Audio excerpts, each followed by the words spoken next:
Okay, now that we are starting the courses in our online curriculum, I'm going to give you a little bit of a crash course in how to navigate. So first, if you need anything, again, you have this whole homepage here. Here's today's whiteboard, but the old whiteboards, should you need them from days that you missed, are located in here. So you can scroll back through, and the dates are on those as well. So that was from August 24th, 25th, so you can look through those. You also have the Zoom link, a welcome video. This will open up the bell schedule for the school. This will open up the teacher lunch schedule. So today is Thursday, so Ms. Schmidt has sea lunch, so it's pretty simple to navigate. If you need any assistance and you can't get a hold of me through email, the little red phone takes you to the help button takes you to my YouTube channel. The little red phone is supposed to take you to my Google Slides on here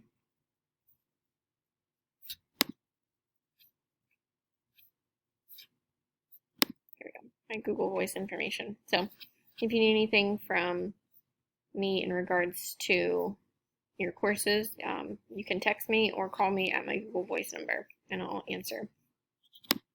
I do leave my phone on during class so that if somebody needs something and they can't get on Zoom, they can call me. So in your course, if you need help, you can click on this button and it will take you to my ELA Language Arts channel. So this was the Bitmoji walkthrough. This is logging into myLearning and course orientation. This is my introduction video.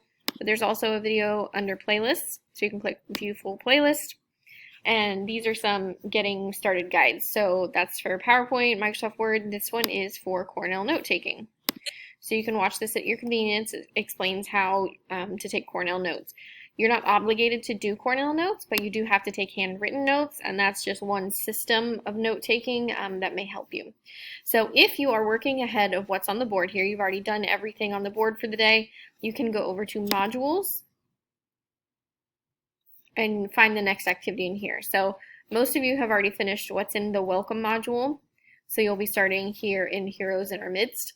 So this is the introduction page and the pretest, which a lot of you have already taken.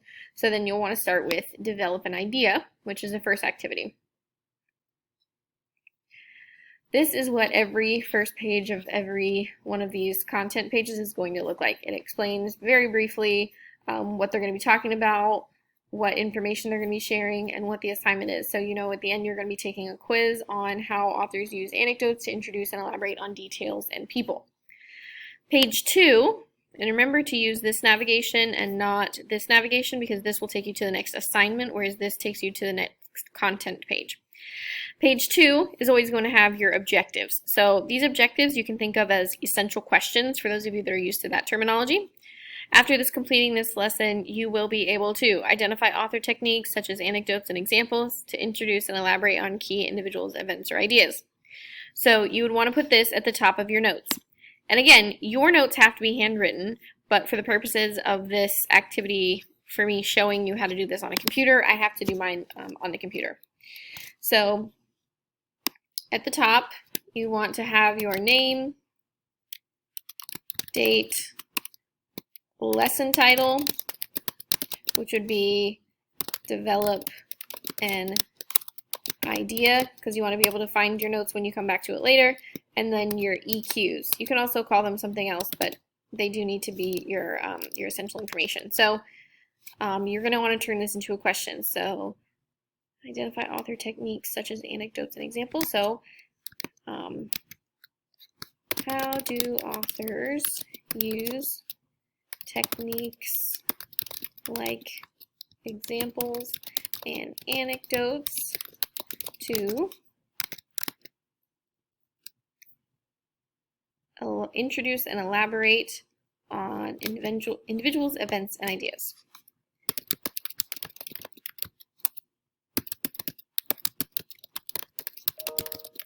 So this is what makes sense to me. If you want to break that down into smaller questions like what's an anecdote, and start small and then build your way up, you can, but it does need to be anchored in that standard. So this is a language arts standard, So if you just ask yourself, what's an anecdote, what's an individual, what's an event, that's not accessing the standard. So it does need to be this full phrase. And if you struggle with this at the beginning, that's totally normal. It's kind of an awkward process, turning a statement into a question, but you will get used to it. So the second one, understand how authors develop and elaborate on ideas using details and example. So how do authors develop and elaborate on ideas using details and examples? Okay, so I have my essential questions. Now I need to answer those questions. So I'm going to go through this content. And we've got some information here. We love stories about superheroes who save the world from evil villains, but the true heroes are often the teens who live in our own communities. Teens who make the world a better place by stepping in to help those in need. True story. 16-year-old Cole put his lone life in danger to rescue a young boy who had fallen through the ice in a Canadian lake. Sometimes someone does something at his or her own expense just to make someone else's life better. He or she puts another person's needs before his or her own. True story. And then there's another story here, and then some more information. Looking at this, does any of this right here answer these two questions? How do authors use techniques like examples and anecdotes to elaborate on individuals, events, and ideas? No, it is not explaining the process. It is giving you some examples of anecdotes, but it is not answering these questions, so I don't have to write anything down for this. So I'm going to go to the next page. I'm going to read through everything, but I'm not going to write anything down yet. So how do authors develop ideas about a specific person when writing a nonfiction text? One technique authors use is to retell the short story of a specific event in an individual life. This brief story is called an anecdote. And I'm thinking that does answer my question. An anecdote is a brief story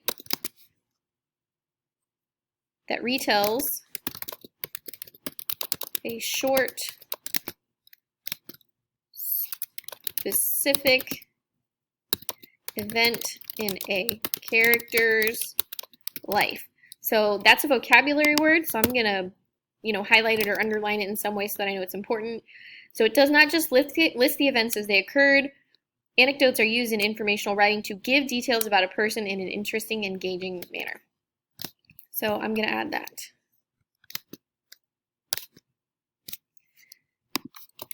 They give interesting and engaging. I'll say they are interesting and engaging and give important information. So, does this help answer the question, how do authors use techniques like examples and anecdotes to elaborate on individuals, events, and ideas? Authors use anecdotes to tell a brief story of a short, specific event in a character's life that's interesting and engaging and gives important information. So that does answer the question. So I'm going to keep doing that for the entire rest of this lesson. I'm going to go through each one of these pages. Make sure that you are doing the interactives. You don't get a grade for them, but sometimes if you don't do them, it won't make any sense. You can also click Show Text Version. So if your computer's not opening the interactive, you can view the text version. So each page is going to be just a little bit of information. So it looks like a lot when it says 14 pages, but it's not that bad. So this is a question, and it asks you to select one of those two. Goes through some information with you, gives you some examples. Has a little practice activity, which again, you can also look through the text version. Gives you definitions. So these are important to those essential questions. So if you don't know what they are, you might want to write those down. Even if you do know what they are, it may be useful. This goes through a paragraph and explains what each one of these sections is. This is an interactive book, so it has text and questions for you to go through. So you need to go through and answer those. This is the same thing, but it's a different story. So this is giving you an opportunity to practice those skills before you take the quiz. So if you're going through this and you're getting these wrong, then you're missing something, and you need to make sure that you go back and review that before you try to take the quiz, because the quiz counts for a grade. This is just practice. This isn't for a grade. So this tells you if you're prepared for the quiz, but the quiz is where I see if you are understanding.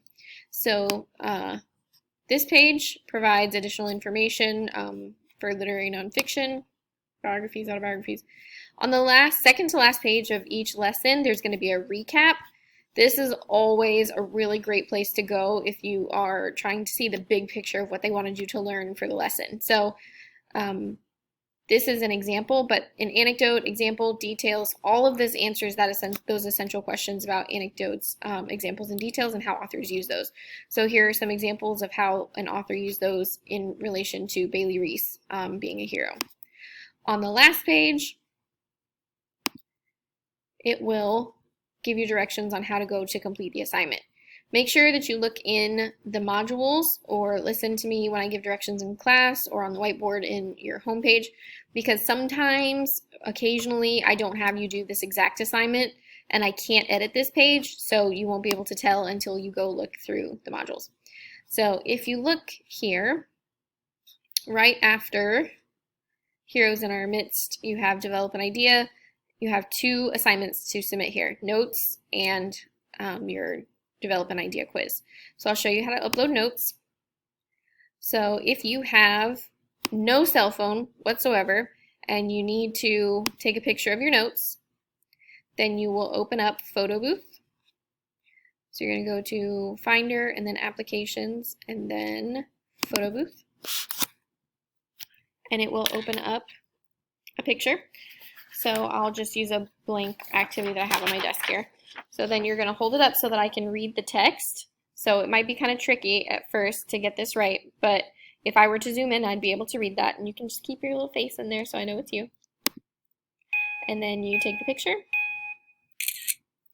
and then you drag that picture to your desktop. And then you might want to double check, make sure that it took the picture the way you wanted it to take the picture and that everything's legible. It does flip it for you. It didn't used to do that, but it does now. So then you want to go back to your assignment, and right here there will be a button that says Submit. I'll put mine in Student View so that you can see that.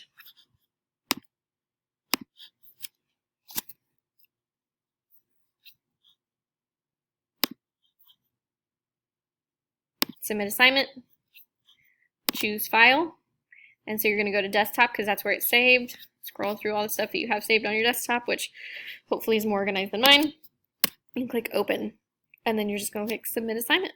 And I'm not going to do that right now because I don't need to submit my assignment. And then you can go on and take your quiz. So you go back to modules, and then you click on the quiz. I do have this set so that if you don't take the pretest, you can't get to the next thing. If you don't submit your notes, you can't get to the quiz. If you don't take the quiz, you can't get to the next content page. So make sure that you are doing all this in sequential order. What we don't want is people skipping around and doing random things before they've reviewed the content, because that's not good for retaining information. So if you need any help, please let me know.